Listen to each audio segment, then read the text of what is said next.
référence à un film que j'apprécie beaucoup, notamment à un acteur que j'aime beaucoup.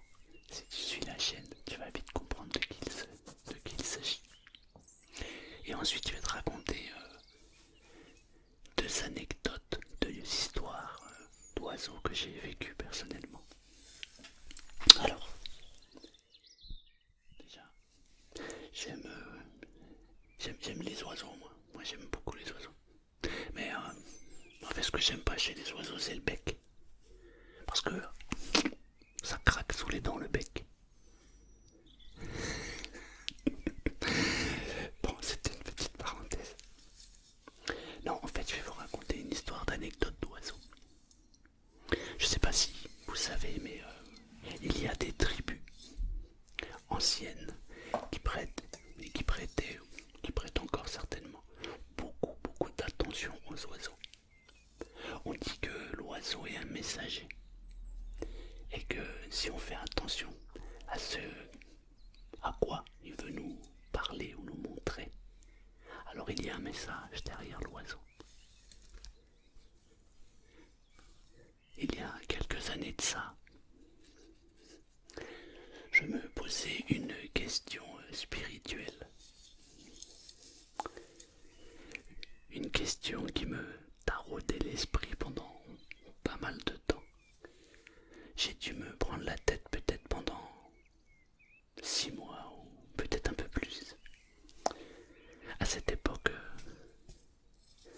j'étais dans une recherche spirituelle. Je le suis toujours, mais on va dire que c'était peut-être mon début de parcours. Je m'intéressais à beaucoup de choses. Et il y a une question qui me prenait la tête. C'était la suivante. Pourquoi c'est autant le bordel dans le monde? Pourquoi c'est autant le bordel dans ce monde? La pensée est une énergie. Les gens vont à l'église le dimanche, ou alors vont prier dans les mosquées ou dans des centres, et ils prient pour le partage et pour l'amour. Et je me disais, comment c'est possible que plein de gens à travers le monde prient et que ce soit encore le bordel?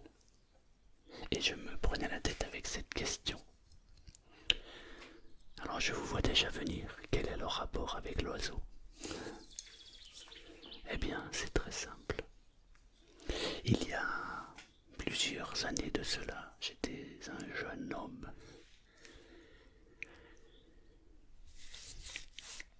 J'ai eu quelques petites difficultés dans la vie, on va dire, et j'ai été recueilli par une tante. Et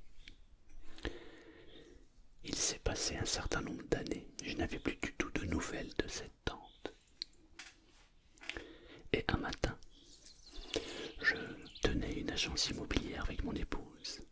Je sors de chez moi et j'arrive au niveau de la poste et je trouve par terre un oiseau.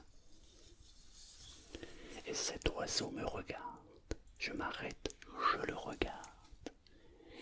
Je vois dans ses yeux qu'il ne va pas très bien. D'ailleurs, son allure générale n'était pas très dynamique, on va dire. Je le regarde et je me dis, je peux rien faire pour toi, mais ça va bien se passer. Tu arrives à la fin de ton voyage, mais ça va bien se passer quand même. On a dans la vie un début et une fin. C'est triste, mais c'est fini pour toi, je pense. Et je m'en vais. Drôle de discussion, vous allez me dire, d'autant plus qu'il était à peine 9h moins le quart du matin, je n'avais pas bu mon café, et je me discutais avec cet oiseau. Je reprends mon chemin et j'arrive à l'agence immobilière. Je vaque à mes occupations, je fais un ou deux rendez-vous du matin, et à l'heure de fermer l'agence, je quitte l'agence et je rentre à la maison. passe normalement. À 14 heures, je reviens à l'agence immobilière. Et qu'est-ce que je vois devant la porte? Un oiseau. Alors là, ça commence à m'intéresser et à m'interroger. Comment on dit? À m'interroger. Je me dis, tiens, te revoilà. Je, d'apparence, il ressemblait à celui qui avait vu devant la porte. Je le regarde, il me regarde, il bouge pas, mais il est toujours vivant. Et je lui dis, non, c'est sûr, tu vas pas finir la journée, t'as pas l'air vraiment bien, quoi. Je fais ma journée. Ma femme était en rendez-vous toute la journée et elle arrive vers les coups de 18 heures. Je lui explique la situation. Je lui dis, chérie, ce matin il y avait un oiseau devant la poste avec qui j'ai discuté. Ma femme me trouve totalement normale. Elle sait que j'aime bien parler avec les oiseaux. Et je lui dis, et tout à l'heure quand je suis revenu à 14 heures, il y avait encore 7 oiseaux. C'est quand même bizarre. Ça veut me dire quelque chose. Et là, il se passe un truc incroyable mais vrai. On quitte l'agence immobilière, on rentre à la maison. À cette époque, nous avions une maison. On rentrait par le rez-de-chaussée, on montait à l'étage et l'appartement était en haut.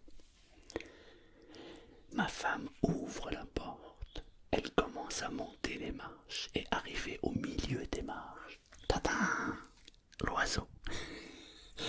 Il y avait planté dans notre escalier à l'intérieur de notre maison l'oiseau. Alors là, ça devient vraiment bizarre.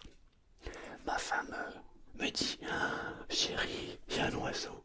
Je m'approche, je le regarde, l'oiseau me regarde. Et là, il était vraiment, vraiment mal. Et je lui dis, mais qu'est-ce que tu as à me dire? Parce que là, tu as un message à me dire. Je ne sais pas quoi, mais il a un message, cet oiseau, à me dire. Ma femme donc monte, récupère une boîte à chaussures. Elle prend délicatement l'oiseau, elle le met dans la boîte et elle sort. Et elle me dit, on va le poser quelque part sur l'herbe et voir ce qui se passe. Elle le pose sur l'herbe. Mais ses yeux s'étaient fermés. Il ne faisait plus partie de notre monde. Et cette nuit-là,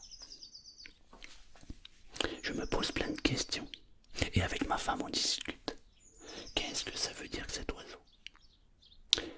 Nous allons avoir un message. Il va y avoir quelque chose. Quoi? Je ne sais pas. Mais on va avoir quelque chose. La nuit se passe. Et le lendemain matin, je me réveille. Le téléphone sonne. Et voilà que ma sœur me téléphone pour me dire que ma tante qui m'avait hébergé il y a tant d'années en arrière venait de décéder. Ni une ni deux, je lui dis, je monte à Paris, à l'enterrement. Parce que cet oiseau m'a demandé d'y aller. Alors, nous voilà partis, avec ma femme et mes enfants, 48 heures plus tard, sur la route, et on monte à Cergy. Sur la route, on se fait une petite pause. Et qu'est-ce qu'on voit par terre? Vous avez deviné, un oiseau. Et tu l'as été en forme. Il était en train de danser. On aurait dit qu'il était content de nous voir. Alors je le regarde et je lui dis coucou. J'ai bien compris le message, donc on y va. Et il s'est mis à chanter et il est parti.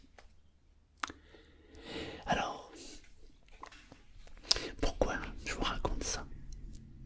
Eh bien simplement parce que je suis en train de faire une vidéo avec des bruits et des sons d'oiseaux. Et c'est super intéressant les oiseaux. On arrive donc au lieu dit. Et il y a une prière faite par un prêtre.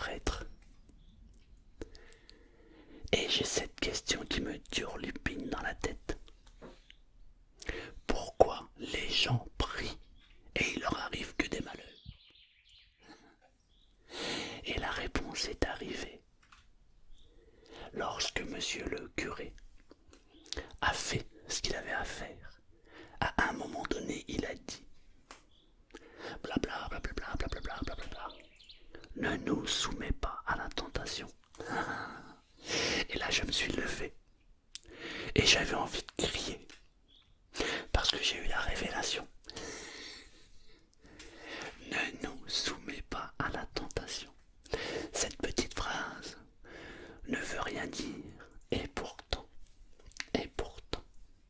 quand on comprend comment fonctionne le cerveau, alors on comprend beaucoup de choses. Ne nous soumets pas à la tentation. Le cerveau ne comprend pas la négation. Baba, l'oiseau m'a donné la réponse à ma question. Le cerveau ne comprend pas la négation. Si on part du principe que la pensée est créatrice, car sur cette terre, rien n'existe sans la pensée. D'ailleurs, pour créer quelque chose, pour inventer quelque chose, pour se donner un objectif de vie, il faut d'abord le penser. Rien n'existe sans la pensée. Mais, le cerveau ne comprend pas la négation. Un exemple. En ce moment, vous êtes en train de m'écouter, peut-être de me regarder. Et je veux que vous ne pensiez pas à un ami très proche. Je ne veux pas que vous pensiez à cet ami qui vous tient à cœur. N'imaginez pas cet ami que vous aimez. Ne visualisez pas, ne ressentez pas, ne touchez pas du doigt cet ami. Ne l'imaginez pas, ne le visualisez pas, votre meilleur ami. Ne pensez pas à votre meilleur ami. Dans la plupart des cas, il est impossible de ne pas penser à son ami. Et pourtant, c'était des phrases qui étaient en totale négation. Je vous ai demandé de ne pas penser. Mais le cerveau ne comprend pas. Le cerveau comprend, pense, ami. Donc, ne nous soumets pas à la tentation se résume à soumets-nous à la tentation. Et pour moi, ça a été une révélation. Surprenant, non? Depuis, j'ai renoué contact avec la famille et ça a été génial. Donc, merci les oiseaux.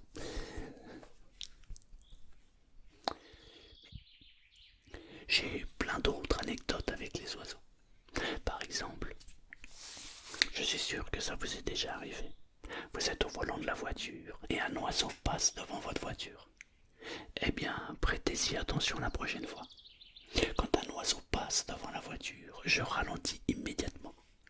Parce qu'en général, c'est pour me signaler qu'il y a quelque chose. Et ça m'a évité quelques PV, notamment avec les radars mobiles. Mais pas que. Je vais vous raconter une autre histoire. Celle-là est beaucoup plus rapide. Par contre, si vous avez envie de dormir parce que le sommeil vous pèse, alors endormez-vous et laissez-vous porter par le son des oiseaux. Qu'est-ce que c'est beau à entendre les oiseaux. J'aimerais vraiment connaître leur discussion, de quoi ils parlent, quand ils sifflent comme ça. C'est tellement beau. D'ailleurs, depuis qu'on a été enfermés, eh bien, il y a eu beaucoup plus d'oiseaux maintenant. Je les entends partout. Partout où je vais, j'entends ces oiseaux qui sifflent. Et j'avoue que, il y a quelques années, j'en avais parlé à ma femme et je lui disais, il n'y a plus d'oiseaux, on les entend plus. Et maintenant, ils sont là. Et ben moi je revis et je suis très heureux. Il y a quelque temps en arrière, en décembre 2020, j'ai ouvert la porte de chez moi. Je suis sorti pour aller jeter un sac poubelle. Et je suis tombé sur un gros corbeau tout noir. J'ai failli failli le shooter en fait. Parce que je portais mon sac, j'avançais. Et hop, hop, et il y avait un gros corbeau par terre. Et il m'a regardé. Je l'ai regardé. Et là j'ai vu ses yeux. Et j'ai dit, toi, tu vas pas finir la journée. Je suis rentré. J'ai dit à ma femme, chérie, il y a un gros corbeau noir. Vous me croyez ou vous ne me croyez pas? En tout cas, c'est la vérité. J'ai dit à ma femme, il y a un corbeau noir qui est à l'angle là. Au moment où je lui dis ça, j'ouvre la porte. Le corbeau avançait, mais péniblement. Péniblement. Il volait plus. Et au moment où je dis ça, je sors, le corbeau arrive et j'ai le voisin qui sort à ce moment-là avec un chat. Le chat se met à courir. Et ce qui est incroyable, c'est que le chat n'a pas croqué l'oiseau, mais l'a fait avancer pour ne pas qu'il reste au milieu de la route. Du coup, l'oiseau s'est décalé et il s'est retrouvé sur l'herbe. Et là, je dis à ma femme, waouh, c'est incroyable. Parce que ça aurait été nos chats à nous. Il n'aurait pas fait long feu. Mais là, en l'occurrence, il l'a juste décalé. Et une minute plus tard, il y a une voiture qui est passée. On peut dire que le chat a sauvé la vie à l'oiseau. Mais lorsque j'ai vu cette scène, je me suis approché de ce corbeau tout noir. Et c'est tout, il m'a regardé. Vous me croyez pas. Je me suis retourné, j'ai dit à ma femme, mon père n'est pas bien du tout. Je crois même que c'est la fin. Eh bien, aussi surprenant que cela puisse paraître, mon père est décédé le lendemain matin. Eh ouais, j'aime bien les oiseaux, ils ont toujours un truc à nous dire. Ce que j'aime pas chez les oiseaux, c'est le bec, parce que ça croque sous la dent. Les oiseaux, ça croque, t'as vu le bec? Mais il est beau celui-là. Alors celui-ci il a une particularité.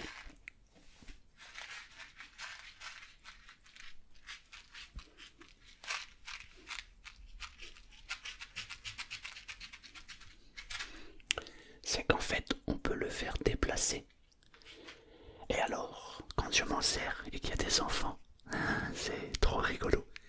Parce que je le fais faire du surplace. Et après, il avance. Et les enfants sont en panique parce qu'ils ont l'impression que c'est un vrai. Parce que, en fait, dans les pattes, pour faire un petit peu de poids, il y a un peu de sable.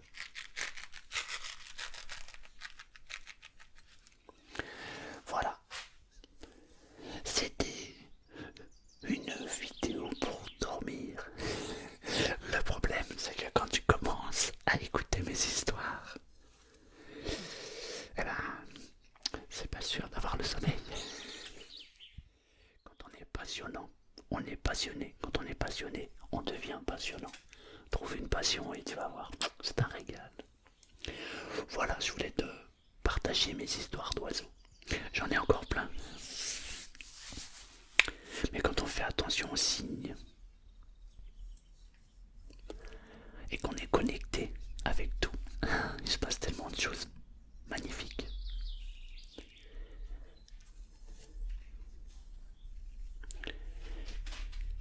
Et maintenant,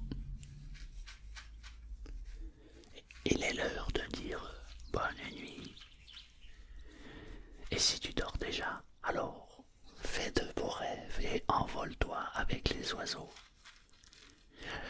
Mon premier rêve lucide, ça a été de m'envoler avec les oiseaux.